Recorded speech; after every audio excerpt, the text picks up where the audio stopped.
ഈ കഴിഞ്ഞ ദിവസം പാർലമെൻറ്റിൽ കേന്ദ്ര ഗവൺമെൻറ് അവതരിപ്പിച്ചിരിക്കുന്ന FCRA ഭേദഗതി ബില്ല് മനസ്സിലാക്കിയെടുത്തോളം അത് അപകടകരവും ആശങ്കാജനകവുമായിട്ടാണ് നമുക്ക് തോന്നുന്നത്. ഇതിന് ലൈസൻസ് നൽകുന്ന കേന്ദ്ര ഗവൺമെൻറ് തന്നെ അത് ക്യാൻസലാക്കുവാനും അതിന് എക്സിക്യൂട്ടീവ് ലെവലിലേക്ക് കൊണ്ടുവന്ന് അതിൻ്റെ പേരിൽ ആക്ഷനും എടുക്കാനുള്ള ആ ഒരു നീക്കം വളരെ ഏറെ ആശങ്കാജനകമായിട്ടാണ് നമുക്ക് മനസ്സിലാക്കുവാനായിട്ട് സാധിക്കുന്നത്. കത്തോലിക്ക സ്ഥാപനങ്ങളുടെ മാത്രമല്ല, പൊതുവായിട്ട് ജനങ്ങളുടെ നന്മയ്ക്ക് വേണ്ടിയിട്ട് പ്രവർത്തിക്കുന്ന NGOകൾ, ഇങ്ങനെയുള്ള എല്ലാ സ്ഥാപനങ്ങൾക്കും ഇതൊരു ഭീതിജനകമായ രീതിയിൽ ആണ് ഇത് വന്നിരിക്കുന്നത്. കാരണം ഈ സ്ഥാപനങ്ങളുടെയൊക്കെ സുഗമമായ നടത്തിപ്പിനെ വളരെ മോശമായ രീതിയിൽ ഇത് ബാധിക്കും. ഇത് നമ്മൾ കത്തോലിക്കരെന്നോ ക്രിസ്ത്യൻ സ്ഥാപനങ്ങളെന്നോ അല്ല, എല്ലാ പൊതുജന, അതായത് പാവപ്പെട്ടവരുടെയും നിർധനരുടെയും ഒക്കെ ഉദ്ധാരണത്തിന് വേണ്ടിയിട്ട് വർക്ക് ചെയ്യുന്ന എല്ലാ NGOകളെയും ഇത് വളരെ മോശമായ രീതിയിൽ ബാധിക്കുമെന്നാണ് നമുക്ക് ഈ നിയമത്തിൽ നിന്ന് മനസ്സിലാക്കുവാനായിട്ട് സാധിക്കുന്നത്. കർശനമായ നിർദ്ദേശങ്ങളും കർശനമായ വ്യവസ്ഥകളുമാണ് അതിനകത്ത് വെച്ചിരിക്കുന്നത്. അത് ഇങ്ങനെയുള്ള സ്ഥാപനങ്ങളെ ഇല്ലായ്മ ചെയ്യുന്നതിനും, പ്രത്യേകിച്ച് മൈനോറിറ്റി റൈറ്റിലേക്കുള്ള ഒരു ഫണ്ടമെൻ്റൽ റൈറ്റിലേക്കുള്ള ഒരു കടന്നുകയറ്റമായിട്ടുമാണ് നമുക്ക് ഈ ബില്ലിൽ നിന്ന് മനസ്സിലാക്കുവാനായിട്ട് സാധിക്കുന്നത്.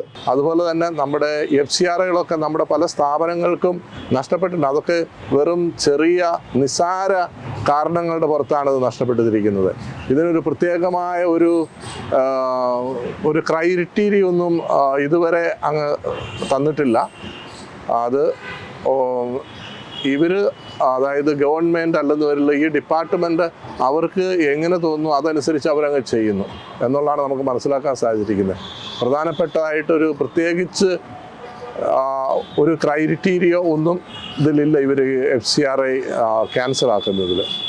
നമ്മുടെ ബഹുമാനപ്പെട്ട ഗവൺമെൻറ്റിനെ തന്നെ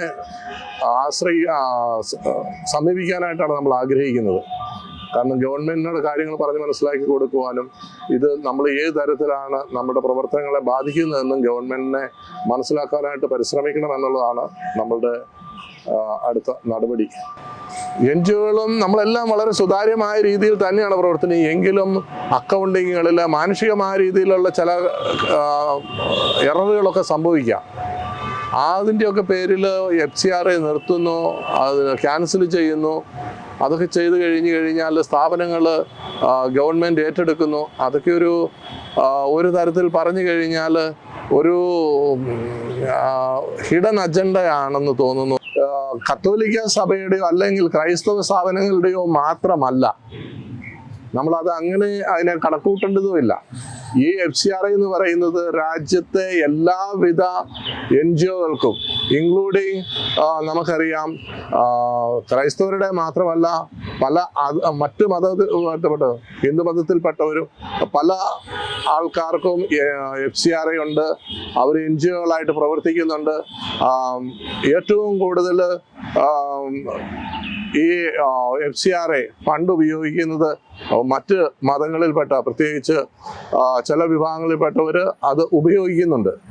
നമ്മളെക്കാൾ കൂടുതലായിട്ട് ഉപയോഗിക്കുകയാണ്. ഇത് എല്ലാവരെയും ബാധിക്കുന്ന ഒരു പ്രശ്നമാണ്. ഇത് ക്രൈസ്തവർക്ക് വേണ്ടിയിട്ട് മാത്രമല്ല, ഇത് NGOകൾ, പ്രത്യേകിച്ച് സാമൂഹിക പ്രവർത്തനങ്ങൾ നടത്തുന്ന NGOകളുടെ മേലെല്ലാം ഉള്ള ഒരു കടന്നുകയറ്റമായിട്ടാണ് ഇതിനെ എനിക്ക് മനസ്സിലാക്കാനായിട്ട് സാധിച്ചിരിക്കുന്നത്. ഗവൺമെൻറ്റിനോട് നമുക്ക് അഭ്യർത്ഥിക്കാനുള്ള ഈ ബില്ലിനെ പറ്റി ഒന്നുകൂടി പഠിക്കുവാനായിട്ടും, പഠിച്ചിട്ട് നമ്മളുടെ ഇവിടുത്തെ സാമൂഹിക പ്രവർത്തനങ്ങളും രാജ്യനിർമ്മിതിക്ക് വേണ്ടിയിട്ടുള്ള നമ്മളുടെ ഇടപെടലുകളിൽ ഒരു വിഘ്നം വരുത്തുന്ന രീതിയിൽ, ഒരു തടസ്സം വരുത്തുന്ന രീതിയിലുള്ള അതിനെ മാറ്റിത്തരണം എന്നുള്ളതാണ് നമുക്ക് ഗവൺമെൻറ്റിനോട് അഭ്യർത്ഥിക്കാനുള്ളത്.